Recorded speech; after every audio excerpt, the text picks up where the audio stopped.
चलिए, तो आज की क्लास स्टार्ट करते हैं।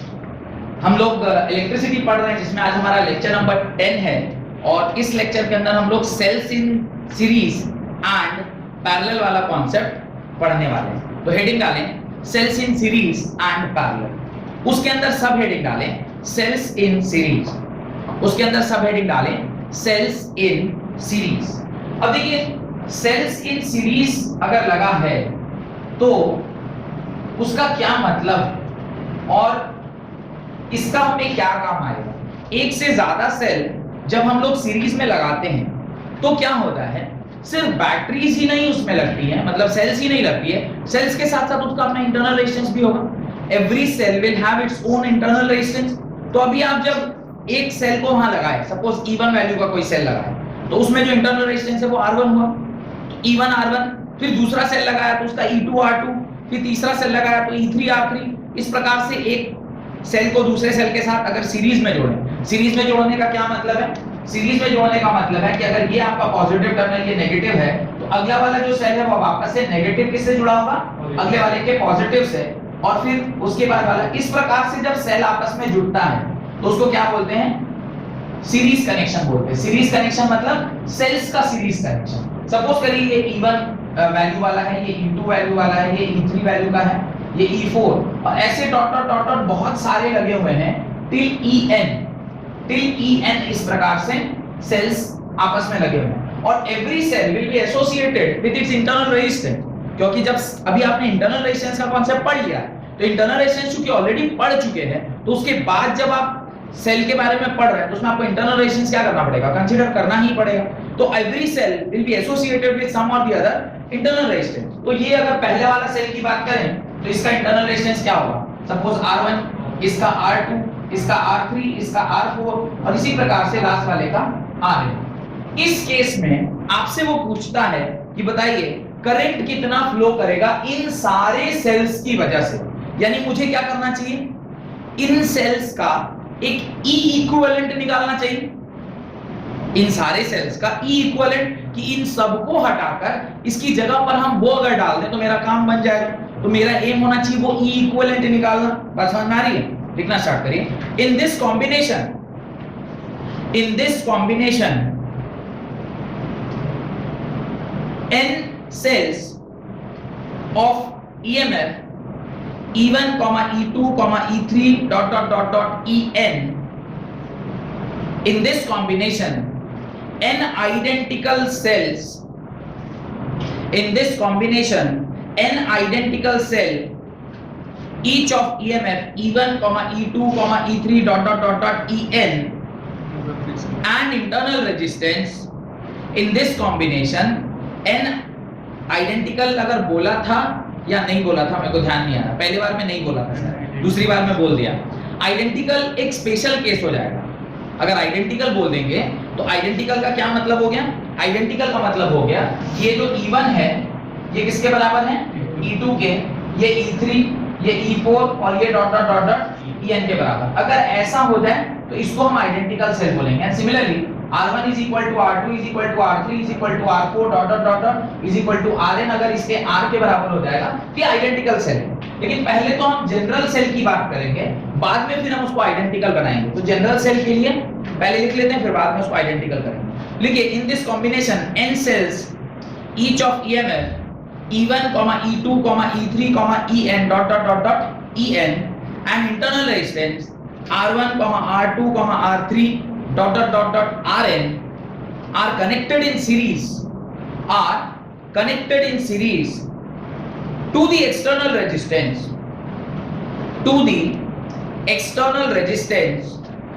capital R, to the external resistance capital R। ये किससे जुड़ा हुआ है, कैपिटल R से जुड़ा है, ये आपका कैपिटल R है। अगर ये पॉजिटिव टर्मिनल है, यहां से कुछ ना कुछ करंट आई इसके अंदर क्या कर रहा होगा, फ्लो कर रहा होगा, उसी आई को हमें पता करना है। डन। उसके नीचे आप ये फोटो बना लीजिएगा और उसके नीचे लिखिएगा इफ, ये स्पेशल केस डाल के लिख लीजिएगा। तो पहले ये जनरल सेल बनाइए और उसके नीचे आप लिखिएगा स्पेशल केस। अगर ऐसा होगा तो फिर हम लोग देखते हैं कि किस प्रकार से उसका हम लोग नेट ईएमएफ निकालते हैं या ई इक्विवेलेंट निकालते हैं। तो अगर सारे आइडेंटिकल हुए तो ई इक्विवेलेंट क्या होगा, अगर सारे आइडेंटिकल नहीं हुए तो ई इक्विवेलेंट क्या होगा। तो ये डायग्राम बनाने के बाद जब आप ई इक्विवेलेंट का वैल्यू लिखेंगे तो वो E equivalent if they are not identical तो वैल्यू आती है E1 plus E2 plus E3 plus E4 plus dot dot dot dot En, सारे आपस में क्या हो गए, जुड़ गए। और R इक्विवेलेंट का फॉर्मूला होता है, क्योंकि सब सीरीज में है ना, आपस में एक दूसरे में सीरीज में जुड़ा हुआ है, ये आएगा R1 plus R2 plus R3 plus R4 plus dot dot dot dot plus Rn। ये तो हो गया तब जब सारी वैल्यूज अलग अलग। If cells are identical, if cells are identical, अगर सेल आपके कैसे हैं, आइडेंटिकल है, अगर सेल आपके आइडेंटिकल हैं तो क्या होगा, यही ई इक्विवेलेंट ये हो जाएगा E plus E plus E plus E plus dot dot dot dot plus E, कितने time, n times.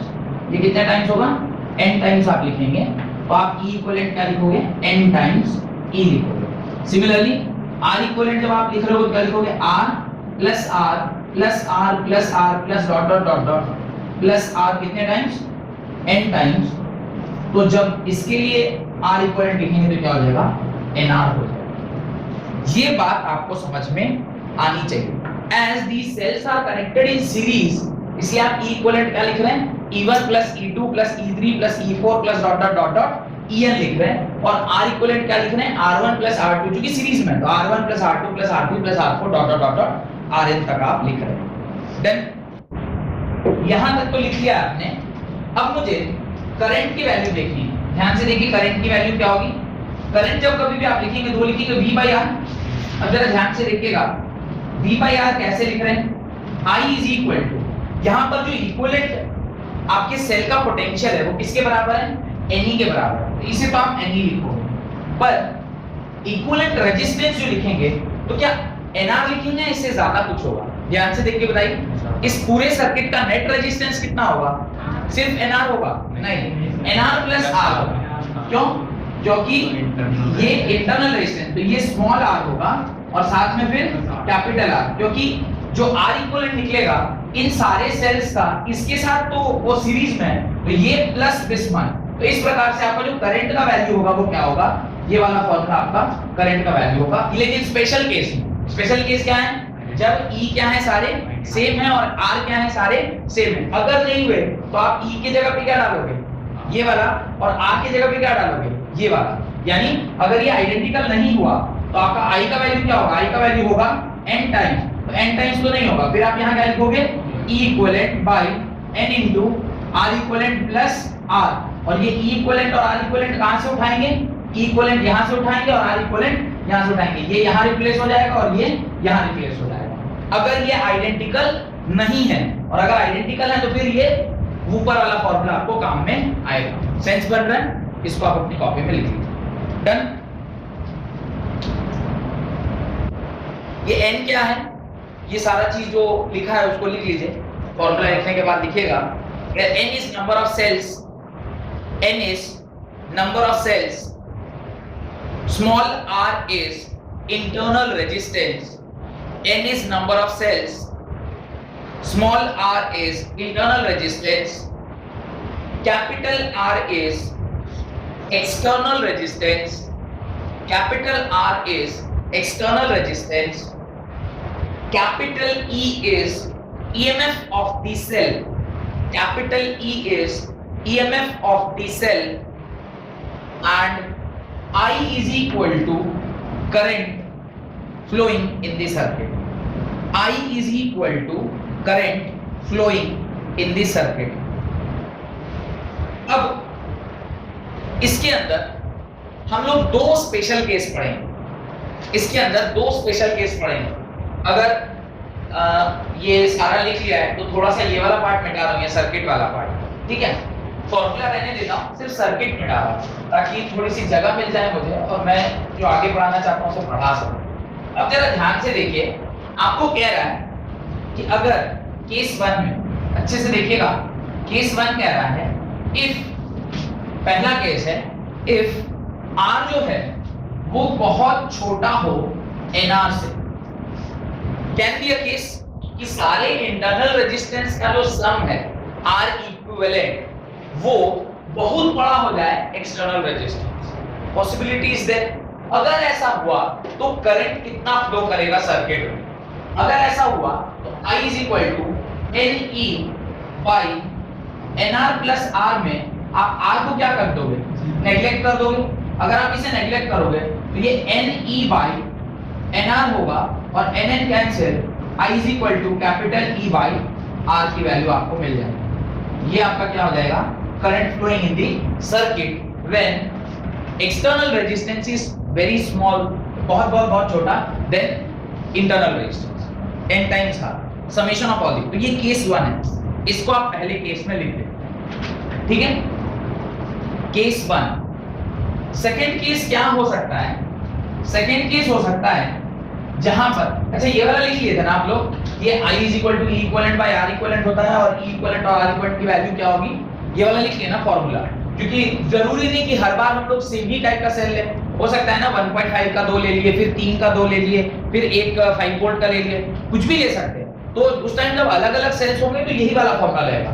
Identical sales होंगे सारे 1.5 के, जनरली जैसा हम लोग करते हैं। आप एक रिमोट में कितने बैटरी लेते हैं? 2 बैटरी, आइडेंटिकल। आप पेंसिल वाली बैटरी, जो आजकल नई वाली जो पतली वाली बैटरी आ रही है, वो भी आइडेंटिकल। आप जब पुराना वाला टॉर्च हुआ करता था तो छोटा वाला टॉर्च होता था तो उसमें 2 लगाते थे, और थोड़ा बड़ा वाला टॉर्च होता था उसमें 3 लगाते थे। देखा होगा जो आर्मी वाले के पास तो अभी भी वो वाला टॉर्च रहता है, देखा होगा। वो आर्मी और पुलिस वगैरह को अभी भी वो वाला टॉर्च मिलता है, वो बड़ा वाला टॉर्च, आयरन वाला। अब तो खैर धीरे-धीरे इलेक्ट्रिकल से अब इलेक्ट्रॉनिक सर्किट में चला गया। अब तो एलईडी लाइटें वगैरह आ गई और पूरा एकदम दूर हाई फोकस वाला, मतलब यहाँ से 500 मीटर की दूरी तक भी वो लाइट से आप देख पाएंगे। अब जो नया टॉर्च सब आ गया जो पुलिस वगैरह लोगों को दिया जाता है, पहले तो वही था, उसको एडजस्ट करना पड़ता था, फोकस एडजस्ट करते थे। पता नहीं आप लोग देखे भी हैं कि नहीं। तो उस वाले केस में भी हम लोग आइडेंटिकल सेल यूज करते थे, 3 वोल्ट का, 3 लेते थे 3 वोल्ट का, तो 9 वोल्ट से वो काम करता था। बात समझ में आ रही? तो ये तब जब आइडेंटिकल है तब तो कोई दिक्कत नहीं, अगर आइडेंटिकल नहीं है तो फिर इस प्रकार से हम लोग फॉर्मूला यूज कर सकते हैं। अब केस 2 कह रहा है, केस 2 क्या है? एग्जैक्टली इसका क्या करेगा? अपोजिट। केस 2 होगा जब इफ R इज बहुत ग्रेटर देन NR। अगर R हमारा क्या हो गया? बहुत ग्रेटर देन NR हो, तो आप same formula I is equal to NE by NR plus R के बराबर। This time you will neglect what? This. तो I इज इक्वल टू क्या हो गया? NE बाई R के बराबर। इसको डब्बे में बंद कर। ये आपका केस 2 हो गया। ये दोनों इंपॉर्टेंट केसेस हैं जिसको आपको ध्यान रखना चाहिए।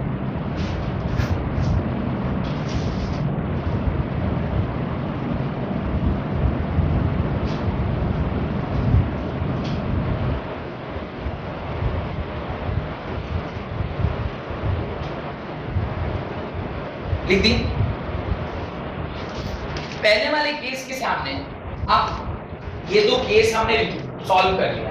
इसका मतलब क्या है? What is the meaning of this? I is equal to capital E by R. What is capital E by R? Capital is the EMF of the cell. R is the internal resistance of that cell only.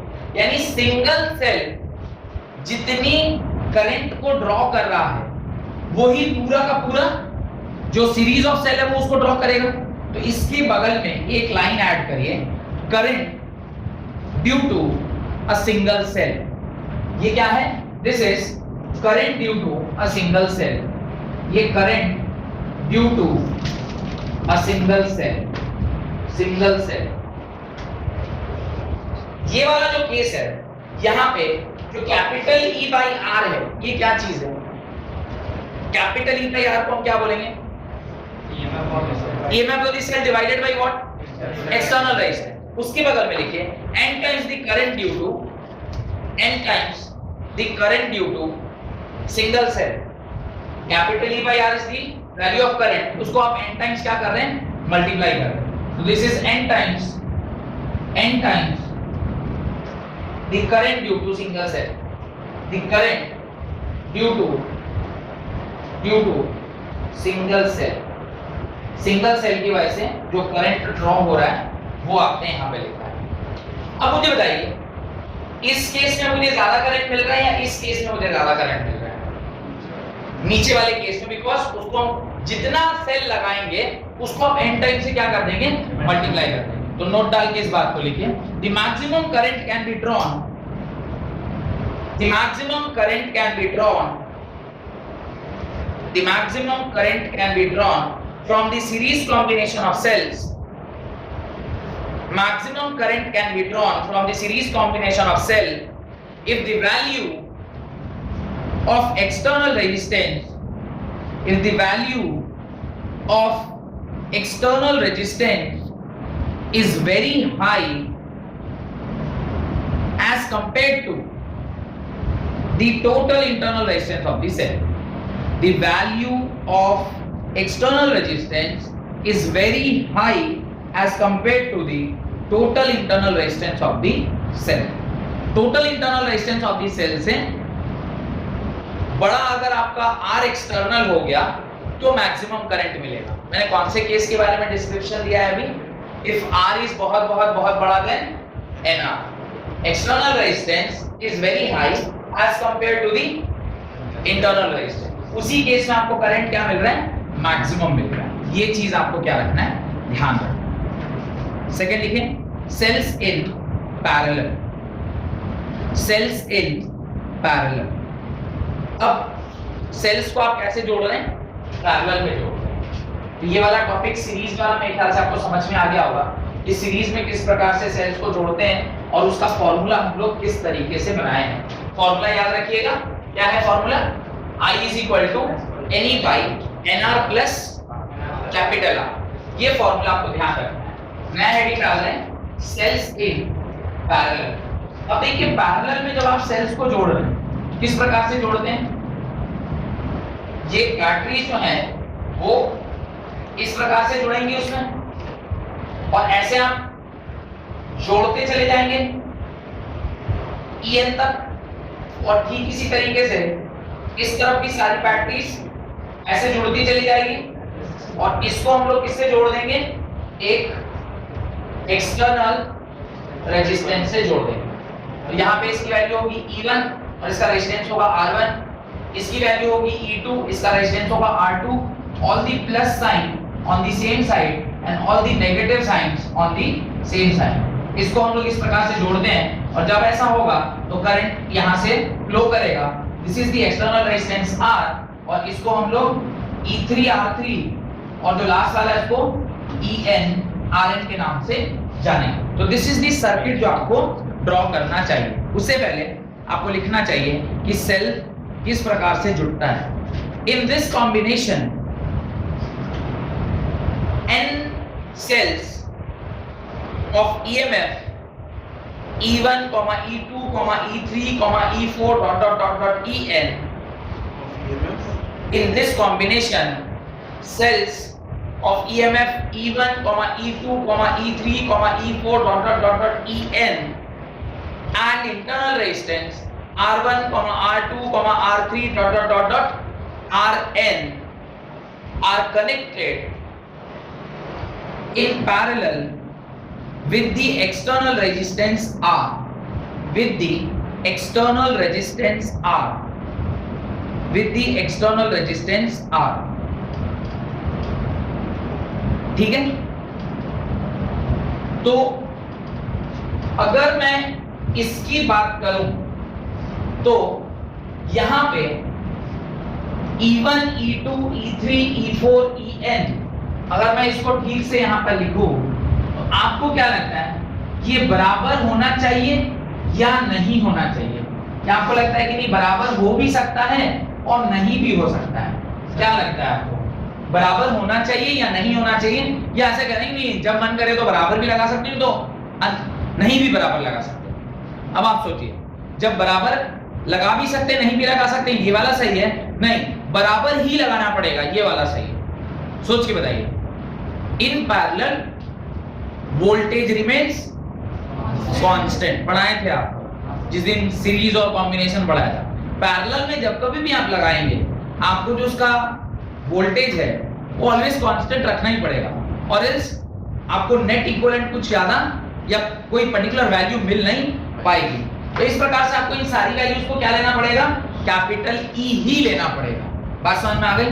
और जो आपका are equivalent होगा उसको मैं 1/rp बोल रहा हूं, तो 1/rp क्या होगा, 1/rn r1 plus 1/r2 plus 1/r3 plus 1/r4 plus dot dot dot 1/rn। अब ये अगर सारे आइडेंटिकल नहीं है तब तो इसी इक्वेशन से आपको rp निकालना होगा, जो थोड़ा सा डिफिकल्ट है।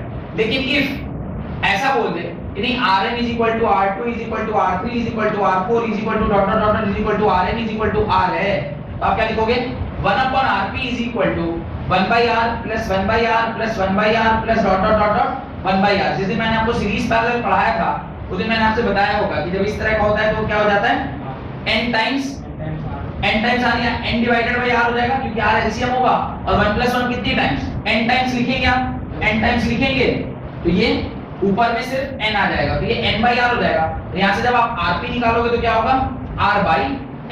ये आपका rp आ गया, कोई दिक्कत। अब अगर मुझे करंट का फार्मूला लिखना है तो आप जब करंट का फार्मूला लिखोगे तो करंट इक्वल टू होता क्या है, v/r होता है। v की जगह पे आप क्या लिखोगे, कैपिटल E, बिकॉज़ सारे का वैल्यू सेम है। तो in parallel voltage remains constant, तो यहां पे n टाइम्स e लिखोगे या सिर्फ e लिखोगे, सोच के बताओ। आप यहां पे n टाइम्स e लिखोगे या सिर्फ e लिखोगे, सिर्फ e लिखेंगे तो ये सबका वोल्टेज सेम है और in parallel voltage remains same, तो आप उसको n टाइम्स लिखने की आवश्यकता नहीं है। एक लगाओ या 10 लगाओ, बात एक ही है। अब यहां पे आप ये लिख रहे हैं r लिख रहे हैं, तो ये क्या लिखेंगे, r प्लस r/n लिखेंगे, नहीं लिखेंगे, यानी I is equal to E upon r plus r/n। ये होगा कि नहीं होगा मुझे बताइए, ये होगा कि नहीं होगा, क्योंकि ये जो कुछ भी है ये ना पैरेलल में है, ये पैरेलल इसके साथ किसमें है, सीरीज में। तो आप क्या लिखोगे, r प्लस इसका इक्विवेलेंट, और इसका इक्विवेलेंट क्या आएगा, r/n। तो ये दोनों आपस में क्या हो गए, सीरीज में हो गए। इसलिए जो करंट का फॉर्मूला होता है वो होता है I is equal to E by R plus छोटा r/n, where n is what, already लिखवा चुके हैं, n क्या है, छोटा r क्या है, कैपिटल E क्या है, सारा कुछ लिखवा चुके हैं। तो इंतजार किसका कर रहे हो, लिखना स्टार्ट करो ना।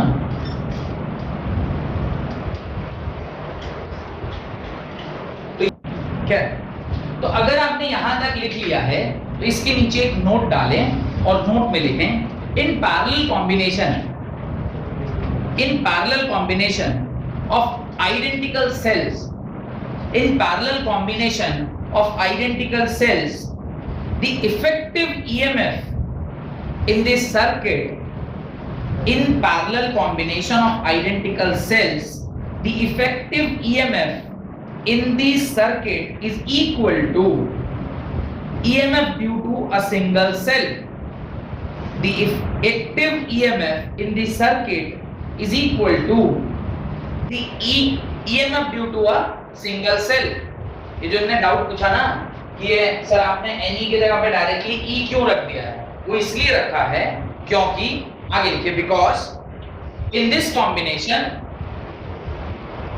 only size of the electrode increases but not the EMF. In this combination only the size of the electrode increases but not the EMF.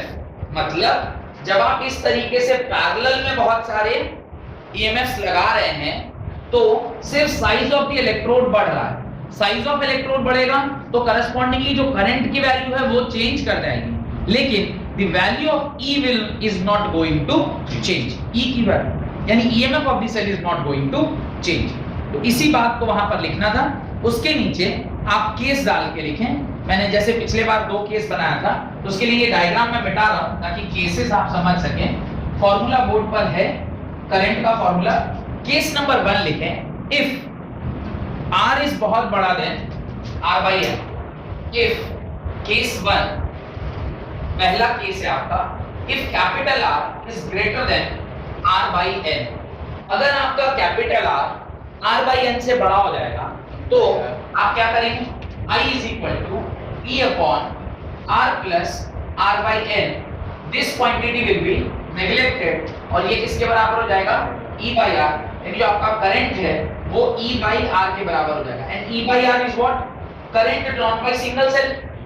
एक सेल के द्वारा जो करंट ड्रॉ किया जा रहा है वही आपका वैल्यू होगा। तो इसमें आप बगल में लिख लें current due to a single cell, इसको डब्बे में बंद करने के बाद आप लिख लें current due to a single cell. एक सेल के द्वारा जो करंट ड्रॉ किया जा रहा है उसकी वैल्यू यहां पर ली गई है। सेकंड, केस 2, जब हम लोग केस 2 की बात कर रहे हैं, केस 2 में आपने लिखा है इफ R जो है वो थोड़ा काफी ज्यादा छोटा है R बाई एन से।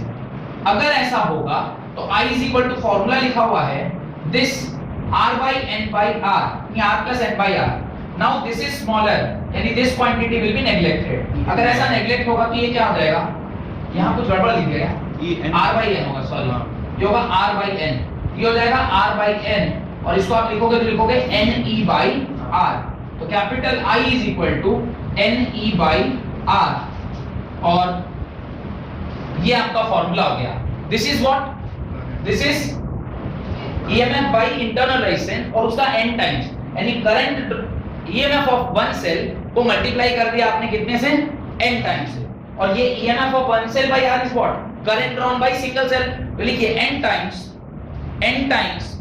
Current due to a single cell, n times the current due to a single cell. इन दोनों को देखने के बाद मुझे बताइए कि आपको क्या लगता है, यहां करंट मैक्सिमम है या यहां करंट मैक्सिमम? नीचे करंट मैक्सिमम है क्योंकि n टाइम्स उसको किया, पहला रीजन। दूसरा रीजन, यहां पे जो वैल्यू है वो कैपिटल R है, R काफी बड़ा था, यहां पे जो वैल्यू है वहां पे ये क्वांटिटी बड़ी है, R से बड़ी है, तो यहां पर ये छोटा और यहां पर ये बड़ा ऑलमोस्ट इक्विवेलेंट टाइप के बिहेवियर दिखा रहे हैं। तो जो कि यहाँ पे सिर्फ E बाई R था, यहाँ पे E बाई R को किससे मल्टीप्लाई किया गया, n से मल्टीप्लाई किया, तो n टाइम्स वैल्यू क्या कर जा रही है, इंक्रीज कर जा रही है। तो आप उसके नीचे लिखें नोट डालकर, the maximum current can be drawn, the maximum current can be drawn from the parallel combination of cell, from the parallel combination of cell if the external resistance, if the external resistance is very low, if the external resistance is very low as compared to the total internal resistance of the cell, as compared to the total internal resistance of the cell। I maximum कब हो रहा है, जब R external छोटा है from the R internal resistance से छोटा है। अब आप एक बार ना दोनों को कंपेयर करिए, मतलब एक बार आप सीरीज वाले केस में जाइए। सीरीज वाले केस में करंट मैक्सिमम तब हुआ था जब R एक्सटर्नल वेरी हाई था और इंटरनल रेजिस्टेंस लो था, वेयरएज जब आप पैरेलल कॉम्बिनेशन की बात कर रहे हैं तो R एक्सटर्नल छोटा है और जो आपका इंटरनल रेजिस्टेंस है वो बड़ा है। ये कंपैरेटिव एनालिसिस आपको करना चाहिए ताकि जब आपसे कोई सवाल असर्शन रीजनिंग में पूछा जाए तो आप उसको सही से आंसर कर पाइए। यही सबसे ना क्वेश्चन उठाया जाएगा, तो वहां पे जब क्वेश्चन उठता है तो आप थोड़ा लॉजिक लगा सकेंगे। तीसरा हेडिंग डालें मिक्स्ड कॉम्बिनेशन ऑफ सेल। जैसे आपने रेजिस्टेंस के केस में पढ़ा था कि एक होता है पैरेलल कॉम्बिनेशन, एक होता है सीरीज कॉम्बिनेशन और एक होता है पैरेलल एंड सीरीज कॉम्बिनेशन। तो ठीक उसी प्रकार से सेल्स भी पैरेलल और सीरीज में लग सकते हैं। जब सेल्स पैरेलल और सीरीज में लगते हैं तो किस प्रकार से आपकी जो इक्वेशन है उनमें क्या क्या परिवर्तन आता है और किस प्रकार से चीजें बदलती है वो हमें देखना चाहिए। तो हेडिंग आपको क्या डालना चाहिए, cells in parallel and series, cells in series and parallel. तो सीरीज और पैरेलल में जब सेल्स लगाए जाते हैं तो क्या होता है वो हमें पढ़ना चाहिए। अब सबसे पहले तो आपको डायग्राम समझ में आना चाहिए कि किस प्रकार से हम लोग इसको आपस में एक दूसरे के साथ लगाते हैं। ध्यान से समझिएगा तो समझ में आ जाएगा। पहले हमने क्या किया कि इस प्रकार से कुछ सेल्स को सीरीज में लगा दिया, ठीक है, इसकी वैल्यू E और इसकी वैल्यू r।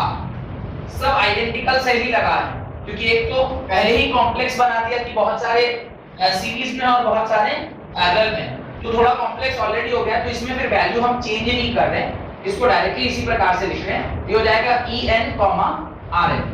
सिमिलरली सेकंड भी रो ऐसी ही होगी, जहां पे आप इस प्रकार से बैटरी को लगा रहे होंगे, फिर थर्ड भी इसी प्रकार का होगा, और इस तरह से जब m कॉलम्स, यहां पे आप कितने कॉलम लगा रहे हैं, m columns, this is row और this is column, every row has n number of cells, every row has n number of cells, और ऐसे कितने कॉलम हैं, ऐसे m कॉलम्स हैं, ऐसे कितने कॉलम हैं, m कॉलम्स हैं।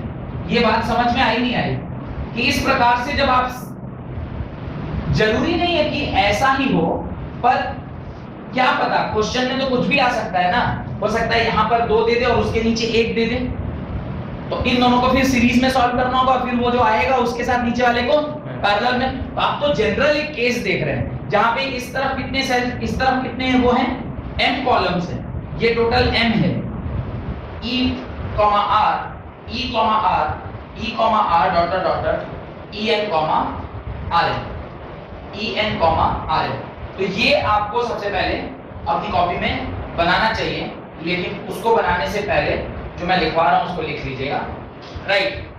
लिखिए उसके नीचे, in this combination some cells are connected in series and some are connected in parallel। in this combination some cells are connected in series and some in parallel, full stop। there are n number of cells in series, there are n number of cells in series and m rows of cells in parallel। अब यहाँ पे थोड़ा column row फर्क नहीं पड़ता, इसको रो बोलते हैं, इसको कॉलम बोलते हैं। तो अब ऐसे तो m ही है, और ऐसे ऐसे देखेंगे तो n लगे हुए, तो आप स्टेटमेंट में लिख लीजिए, समझ में आना चाहिए कि n नंबर ऑफ सीरीज में लगे हुए हैं और m ऐसे आपस में एक दूसरे से क्या लगे हुए हैं, पैरेलल में लगे हुए हैं। m number of cells in parallel, आप वो छोड़ दीजिए कि वो कॉलम है कि रो है, देखिए m number of cells in parallel, तो पैरेलल में कितने लगे हुए हैं, m नंबर ऑफ सेल्स लगे हुए, ठीक है। आगे लिखें। अब अगर मैं को यहाँ पे आप ही से मैं पूछता हूं डायरेक्टली, अगर मैं एक लाइन में सीधे i की वैल्यू लिखने की कोशिश करूं तो क्या मैं लिख पाऊंगा, कोशिश करूं। उससे पहले मेरे को क्या करना चाहिए, पहले इन इंडिविजुअल का मेरे को r इक्विवेलेंट और e इक्विवेलेंट निकाल लेना चाहिए। अगर मैं इसका e इक्विवेलेंट लिखूंगा, मैं क्या लिखूंगा, ये आएगा ne के बराबर, और इसका r इक्विवेलेंट लिखेंगे तो क्या आएगा, nr के बराबर आएगा, नहीं आएगा। ये मैंने सिर्फ इस लाइन के लिए लिखा है। अच्छा, जब ऐसे ही सारे इधर लगे हुए हैं तो करंट की वैल्यू जब मैं लिख रहा हूं, बहुत ध्यान से देखिएगा, करंट मतलब इसको किसी आप किसके पास लगा रहे हैं, एक एक्सटर्नल रेजिस्टेंस के साथ इसको जब आप कनेक्ट करेंगे तो वहां पर कुछ करंट I फ्लो करेगा, इसी I को हम क्या करना चाहते हैं, निकालना चाहते हैं। ये जब मैं I लिखूंगा तो I की वैल्यू क्या होगी, V upon R equivalent. I की वैल्यू क्या होगी, V अपॉन R इक्विवेलेंट। अब जरा सोच के बताइए, V की जगह पे मुझे क्या लिखना चाहिए, सिर्फ E की Ne की Me, तीनों में से क्या लिखना चाहिए, सिर्फ E लिखना चाहिए कि N टाइम्स E लिखना चाहिए कि M टाइम्स E लिखना चाहिए, सोच के बताइए क्या लिखना चाहिए, सिर्फ E या नहीं सर N टाइम्स E लिखिए या M टाइम्स E लिखिए। N के साथ कितने लोग हैं, N टाइम्स E। अच्छा, M टाइम्स E कितने हैं, उन्हें सिर्फ E लिख दीजिए सर, और किसके होना है सर पता ही नहीं लग रहा क्या लिखना है, जो लिखना है लिख दीजिए, जल्दी लिखिए, टाइम हो रहा है। यहाँ पे हम लोग n टाइम्स E लिखे। अब आप कहेंगे सर n टाइम्स E क्यों लिख दिए, आपका मन हो रहा है इसलिए? नहीं, मेरा मन हो रहा है इसलिए नहीं। इसकी इक्विवेलेंट कितनी है, Ne, ये भी पूरा सॉल्व करेंगे तो क्या आएगा, Ne, ये भी पूरा सॉल्व करेंगे तो क्या होगा, एनी, ऐसे सारे को सॉल्व करेंगे एनी, वो सारे इक्वल अपने क्या है, पैरेलल है, in parallel voltage remains constant, तो क्या लिखेंगे, जो भी एक का वैल्यू होगा वही सबका वैल्यू होगा, एनी ही लिखेंगे, तो वोल्टेज तो एनी हो गए, ना ई होगा ना एमी होगा, यो होगा, नहीं एनी होगा। अब मुझे सोचना चाहिए ये आर इक्विवेलेंट क्या होगा, इक्विवेलेंट आर कितना होगा, सोच के बताइए क्या होगा आर इक्विवेलेंट। ऑप्शन नहीं दे रहा, कॉम्प्लिकेट हो जाएंगे यार। अच्छा क्या हो रहा है सोच के देखो, ये सारा मिलकर क्या बना रहा है, एनआर।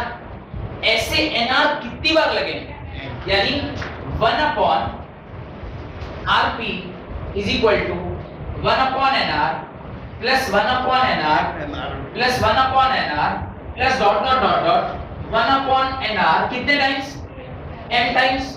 इसको आप सॉल्व करेंगे 1 upon RP is equal to आप क्या लिखेंगे, m टाइम्स एनआर लिखेंगे, नहीं लिखेंगे, यानी जो आपका आरपी होगा वो आप क्या लिखोगे, एनआर बाई एम, और ये आरपी इसके साथ क्या लगा हुआ है सीरीज में, तो यहाँ पे क्या लिखेंगे R plus NR by M, और करंट का जो फॉर्मूला होगा वो होगा I is equal to NE by R plus NR by M. इसको डब्बे में बंद कर लीजिए। डेरिवेशन अगर आ गया एग्जाम में तो समझा समझा के डेरिवेशन कर लीजिएगा कि इस प्रकार से ये फॉर्मूला हमने जनरेट किया है, ये कोई रटने वाला फॉर्मूला नहीं है, मिक्स वाला आया है, इंडिविजुअल वाला नहीं आया है। तो इसको एक्सप्लेन करना होगा कि आपने इसको कैसे निकाला है। तो हम तो आपके सामने ही निकाले ना, घर से याद करके तो आए नहीं थे, आपके सामने निकाले हैं तो आप भी निकाल सकते हैं, क्योंकि समझा के ही निकाला है। एक भी चीज थोड़ा मन से लिख दी है, सारी एक एक चीज आपको समझाए हैं, तो बस उसको समझने के बाद आपको हेडिंग डालना चाहिए, combination of two cells in series and parallel.